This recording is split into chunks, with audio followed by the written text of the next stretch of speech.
All right, so as a quick reminder, if we have this expression here, the 4 in the front of the parentheses tells us how many groups we have, and then inside the parentheses is what we have in each group. So we have 4 groups.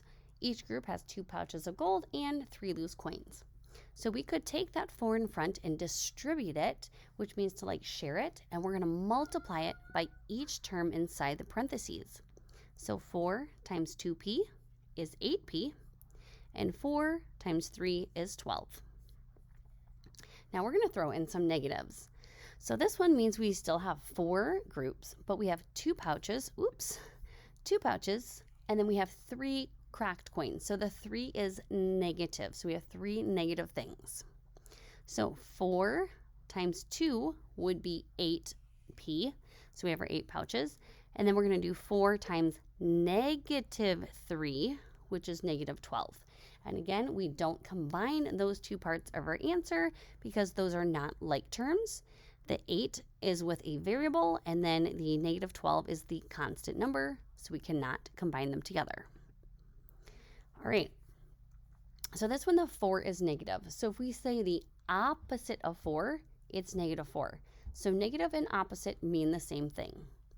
So we have 4 negative or opposite groups, and in each group we have 2 pouches and 3 coins. So look at this top row of pictures here. So we have 4 groups surrounded with red, and in each one we have 2 pouches and 3 gold coins. Then opposite or negative would mean we have to take the opposite of it, so they all get kind of flipped over. So these pouches become broken. Same with the coins. So we have altogether 8 negative or broken pouches and 12 broken coins. So if we take the negative times positive, we're going to have a negative 8p, and negative 4 times 3 is negative 12.